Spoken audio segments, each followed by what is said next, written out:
Tēnā koutou e te iwi and tēnā koe koe.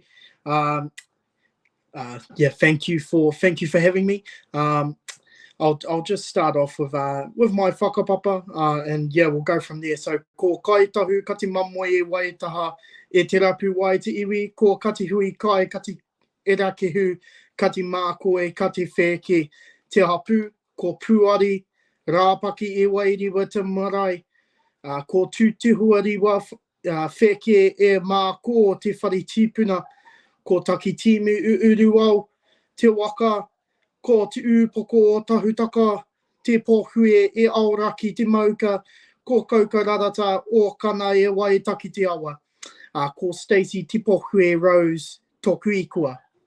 Kia ora koutou, everybody. So my name is Stacey Te Pohue Rose. I whakapapa, of course, te kaitahu kati mamoi waitaha e te rapu wai. And I am the youngest regional councillor in the history of regional councils, but also a councillor on the Bay of Plenty Regional Council. So just across the old Kaimai Ranges there. It's really good to come through and kōrero with all of you wonderful people here in the Waikato. Look, I just wanted to touch on a couple of things about creating a better path for our rangatahi and getting better representation for our rangatahi in local government. Of course, as Koe said before, I was 19 when I was elected onto the regional council in the Bay of Plenty.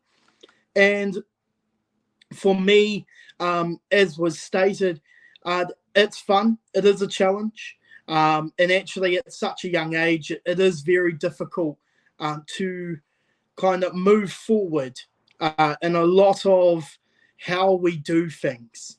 And so for me, my biggest piece of advice for people who are wanting to run, and I'm going to start this off with my advice because it's better to do it at the start. Be brave. Make sure you are ready to take whatever comes at you, because local government is difficult. It is difficult. I'm not going to lie.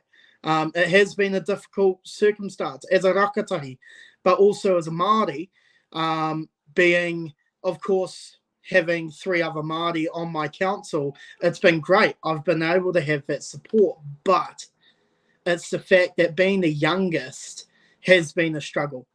To put it into context, I'm 22 now, and the next youngest is in his mid-40s. And so there's about 20 plus years between myself and the next youngest. Now, I'm lucky enough that that particular councillor, really, really good. And he's been a very big support for me. But it's the fact that there's still that age bracket, and there are things that my fellow councillors don't understand that others will, that a lot of my fellow rangatahi will. And so what I really want to urge young people, particularly rangatahi Māori, I want you guys to look at what you are doing now and go, how can I ensure that my mokopuna and my mokopuna's mokopuna can be doing the exact same as what I'm doing now? How can we ensure that our mokopuna and our mokopuna's mokopuna are looking after our taiao, our awa, our moana, our maunga or moka? How can we ensure that is the way that we move forward? Now, the reason I ran for regional council was because I saw that a large amount of what regional councils were doing across the country was based on a 3-year to 5-year period. There was no 50 to 100-year planning in most of the regional councils that I looked at. There wasn't. And so for me, my ultimate aim was to be able to get in there and go, why are we not looking at how we can move forward and how we can ensure that in 50 to 100 years' time, my mokopuna are going to be able to go and pop some fat manus in the awa. Because who does not want to go and pop some fat manus in the awa? I hope that got some laughs. Look, for any rangatahi at university, and this is one that I really want to touch on. If you're at university and you think this is something I'd be keen on doing, but you're not sure how to go about it, I want to tautoko what Heniwai said. Talk to your whānau, talk to your close friends. A large amount of them may turn around and go, we're unsure, but we're there to support you. But you never know what gold nuggets are going to come out of having a chat with your whānau. And so for me, that's what I did. I actually spoke to my great uncle or my kaumātua, and he turned around and he said to me, boy, you know for a fact that the way forward is to get on that council. And what did I do? I got on the council. He's probably looking up at me going, or looking down on me going, boy, run again, because currently I'm not running again. But for me, I want to see our rangatahi really get involved. Now, the way for us to do that, we need to change how we engage with our rangatahi, and not just our high school rangatahi. We've got to look at how we discuss things with Te Whare Wānaka. We've got to look at how we discuss things with politics. We've got to look at how we discuss things with just anyone in that younger age bracket. Whether it's turning around and saying, hey, why don't we go out for a beverage? Or why don't we set up an event at a pub or something like that? We have to change the way we are thinking about how we engage with rangatahi. And so for me, it is a big goal for my final year to be able to help shift the focus from let's get everyone voting to let's ensure that not only are we getting everyone voting now, but let's make sure that the rangatahi of tomorrow, the rangatahi of 10, 15, 20, 50, 100 years' time, know that they can come and vote and they don't have to stress. Because the thing is if we cannot do that, we can't do much. We cannot do much about it. First thing we've got to do is there has to be reform around the voting side of things. We have to get rid of the way that we are currently voting.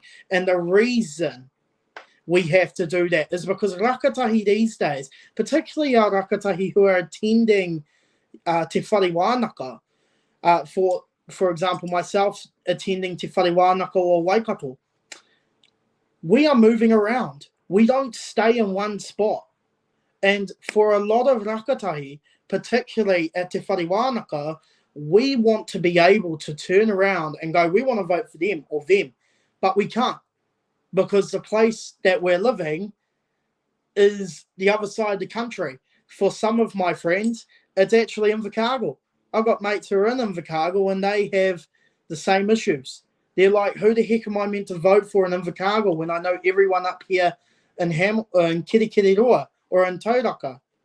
And so for me, it's a matter of looking at how we are doing the voting system currently. There also needs to be a change in education. We need to bring civics in. Civics is an essential part of how we move forward. But the big piece that I really want to push, and this is something for all of our iwi and hapu to look at, is iwi and hapu have a role to play in this space. And I think that now is the time for our iwi and hapu rakatira to meet and to discuss how do we encourage more rangatahi Māori, but also just more Māori to run for council. And it's why I love the kaupapa that Taaiki is. It's why I love this kaupapa and I'm stoked to be speaking. But I think that it's time as an iwi, but also as hapu, we start really pushing for more Māori, but more rangatahi Māori. And again, that may just be, hey, let's go dig a hangi pit. Hey, let's go have hangi or boil up in the marae or in the wharikai. It doesn't matter how you do it. It matters how we move forward, and it matters who we encourage, where we encourage them, and how we speak to them about the encouragement. Because it's all about talking. It's all about talking. So, e te whānau, e te iwi, e te hapu. Kia ora koutou, thank you for listening. And yeah, I'll hand it back to you, Koe.